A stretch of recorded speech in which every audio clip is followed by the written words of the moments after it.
നമസ്കാരം. ദിയാസ് കിച്ചൻ്റെ റൂമിലേക്ക് എല്ലാവർക്കും സ്വാഗതം. ഇന്ന് ഞാൻ തയ്യാറാക്കാൻ പോകുന്നത് ഒത്തിരി ആരോഗ്യ ഗുണങ്ങളുള്ള ഒരു റെസിപ്പിയാണ്. അതായത് പുട്ടാണ് ഞാൻ തയ്യാറാക്കാൻ പോകുന്നത്. പുട്ടെന്ന് പറയുമ്പോൾ ശരിക്കും നമ്മളെ വീട്ടമ്മമാർക്ക് വളരെ എളുപ്പത്തിൽ തയ്യാറാക്കാൻ പറ്റുന്ന ഒന്നാണ് അല്ലേ. അത് മാത്രമല്ല വളരെ ഹെൽത്തിയാണ്. കാരണം ഇത് ആവിയിൽ വേവിച്ചെടുക്കുന്നതുകൊണ്ട് തന്നെ ഏത് അസുഖക്കാർക്കും കഴിക്കാൻ പറ്റുന്നൊരു പുട്ടാണ്. അപ്പോൾ ഇത് ഡയബറ്റിക് പേഷ്യൻസിന് അതുപോലെ തന്നെ കൊളസ്ട്രോൾ പേഷ്യൻസിന് വെയിറ്റ് ലോസ് ആഗ്രഹിക്കുന്നവർക്കൊക്കെ കഴിക്കാൻ പറ്റുന്ന വളരെ ടേസ്റ്റി ആയിട്ടുള്ളൊരു പുട്ടാണ്. എങ്ങനെ തയ്യാറാക്കാൻ കണ്ടു നോക്കാം. അതിനായി 250 ml കപ്പിൽ 1 കപ്പ് ചോളത്തിൻ്റെ പുട്ടുപൊടി എടുത്തിട്ടുണ്ട്. ഇതാണ് ചോളത്തിൻ്റെ പുട്ടുപൊടി. ഇത് കോൺ പുട്ട് പൗഡർ എന്ന മാർക്കറ്റിൽ വാങ്ങാനായിട്ട് കിട്ടും. ഇപ്പോൾ പലതരം ബ്രാൻഡിൽ അവൈലബിൾ ആണ്. ഇത് നമുക്ക് സാധാരണ പുട്ട് നനയ്ക്കുന്ന മാതിരി നനച്ചെടുക്കണം. അതിന് വേണ്ടിയിട്ട് കുറച്ചൊരു വലിയൊരു ബൗളിലോട്ട് ഇട്ട് കൊടുക്കാം.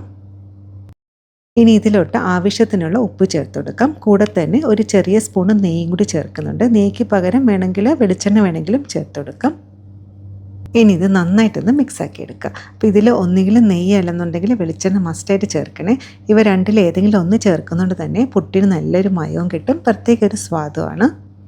ഇതുപോലെ നന്നായിട്ട് മിക്സാക്കിയതിന് ശേഷം സാധാരണ പുട്ടിന് മാവ് നനയ്ക്കുന്ന മാതിരി നനച്ചെടുക്കാം.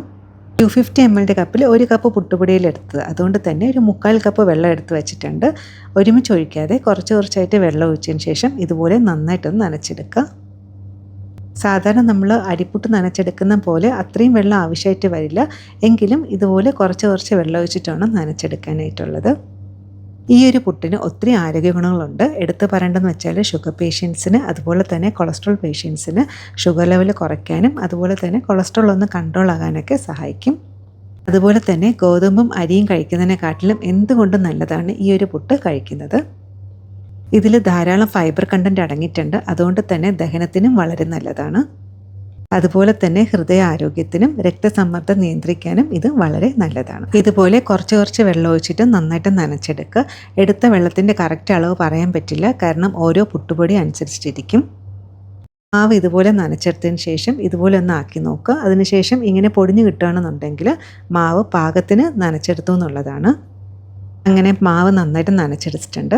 ഇതിലിപ്പോൾ കട്ടകളൊന്നുമില്ല. ഇനി നമ്മൾ നനച്ചെടുക്കുമ്പോൾ ചെറിയ ചെറിയ കട്ടകളുണ്ടെന്നുണ്ടെങ്കിൽ മിക്സിയുടെ ചെറിയ ജാറിലിട്ട് 1-2 പ്രാവശ്യം ഒന്ന് പൾസ് ചെയ്തെടുക്കുക. നനച്ചെടുക്കാനായിട്ട് അരിപ്പുട്ട് നനച്ചെടുക്കുന്നതിനെക്കാട്ടിലും വളരെ ഈസിയാണ്. ഇനി ഇത് 10 മിനിറ്റ് നേരം നമുക്ക് റെസ്റ്റ് ചെയ്യാനായിട്ട് മാറ്റി വയ്ക്കാം. അന്നേരം മാവ് കുറച്ചും കൂടി ഒന്ന് സോഫ്റ്റായിട്ട് കിട്ടും. മാവ് റെസ്റ്റ് ചെയ്യാൻ വെച്ചിട്ട് ഇപ്പോൾ അറൗണ്ട് ഒരു 10 മിനിറ്റ് ആയിട്ടുണ്ട്. ഇപ്പോൾ നോക്കും, മാവ് നല്ല സോഫ്റ്റായിട്ട് കിട്ടിയിട്ടുണ്ട്. ഇനി നമുക്ക് പുട്ട് തയ്യാറാക്കാം. ഈ പുട്ട് കഴിക്കാനായിട്ട് വളരെ ടേസ്റ്റിയാണ്. എന്നാലും കുറച്ചും കൂടി ടേസ്റ്റ് കൂട്ടാൻ വേണ്ടിയിട്ട് കുറച്ച് നാളികേരം കൂടി ചേർക്കുന്നുണ്ട്. ഇത് ഓപ്ഷനിലാണ്, വേണമെങ്കിൽ മാത്രം ചേർത്താൽ മതിയാകും. നാളികേരം കൂടി ചേർത്തതിന് ശേഷം നന്നായിട്ടൊന്ന് മിക്സാക്കി എടുക്കാം.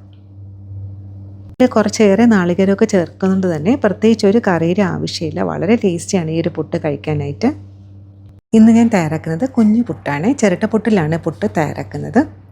സാധാരണ പുട്ട് തയ്യാറാക്കുന്ന കണക്ക് ആദ്യം കുറച്ച് നാളികേരം, അതിനുശേഷം നമ്മൾ തയ്യാറാക്കി വെച്ചിരിക്കുന്ന മാവ് ചേർത്തെടുക്കാം. ഇനി ലാസ്റ്റ് കുറച്ച് നാളികേരം വെച്ച് കൊടുക്കാം. ഈ സമയം കൊണ്ട് തന്നെ വെള്ളം തിളയ്ക്കാനായിട്ട് വെച്ചിട്ടുണ്ട്. ഇപ്പം വെള്ളം നന്നായിട്ട് തിളച്ച് വന്നിട്ടുണ്ട്.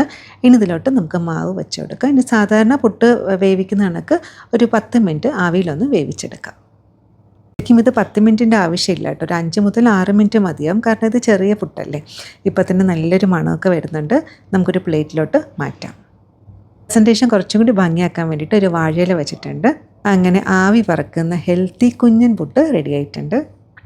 നല്ലൊരു മണം വരുന്നുണ്ട്. അതുപോലെ തന്നെ ഇതിൻ്റെ കളറ് ചെറുതായിട്ടൊരു യെല്ലോ കളർ ആയതുകൊണ്ട് തന്നെ കുട്ടികൾക്ക് വളരെയേറെ ഇഷ്ടപ്പെടും. ഞാനൊന്ന് കഴിച്ച് നോക്കട്ടെ. നോക്കൂ, നല്ല സോഫ്റ്റ് പുട്ടാണ്. ഇതിൻ്റെ ടേസ്റ്റ് എന്നുള്ളത് പ്രത്യേക ഒരു ടേസ്റ്റ് ആട്ടോ. അതായത് നമ്മൾ ഗോതമ്പ് പുട്ട് കഴിക്കുന്നതിനെക്കാട്ടിലും വളരെ ടേസ്റ്റിയാണ്. ഇതിൻ്റെ കൂടെ കഴിക്കാൻ പ്രത്യേകിച്ച് ഒരു കറിയുടെ ആവശ്യമില്ല. പഴമോ അല്ലാന്നുണ്ടെങ്കിൽ പപ്പടമാണെങ്കിൽ ബെസ്റ്റ് കോമ്പിനേഷനാണ്. ഇതുപോലെ കുഞ്ഞു പുട്ട് തയ്യാറാക്കുകയാണെന്നുണ്ടെങ്കിൽ കുട്ടികൾ വളരെയേറെ ഇഷ്ടത്തോടെ കഴിക്കും. ചോളത്തിന് ഒത്തിരി ആരോഗ്യ ഗുണങ്ങളുള്ളതാണ്. അതുകൊണ്ട് തന്നെ പറ്റുകയാണെങ്കിൽ ആഴ്ചയിൽ ഒരു ദിവസം ഈ ഒരു പുട്ട് ഡയറ്റിൽ ഉൾപ്പെടുത്താനായിട്ട് ശ്രദ്ധിക്കുക. പിന്നെ വെയിറ്റ് ലോസ് ആഗ്രഹിക്കുന്ന ആൾക്കാർക്കും ഈ ഒരു പുട്ട് കഴിക്കുന്നത് വളരെ നല്ലതാണ്. ഇന്നത്തെ റെസിപ്പി എല്ലാവർക്കും ഇഷ്ടപ്പെട്ടാണെന്ന് വിചാരിക്കുന്നു. തീർച്ചയായും ട്രൈ ചെയ്ത് നോക്കുക. ട്രൈ ചെയ്ത് നോക്കിയിട്ട് നിങ്ങളുടെ ഫീഡ്ബാക്കും കൂടെ അറിയിക്കാൻ മറക്കരുതേ. പറ്റുന്ന പോലെ സന്തോഷമായിട്ടിരിക്കുക. ഇതുപോലെ വേറെ റെസിപ്പി ആയിട്ട് കാണാം. Thank you.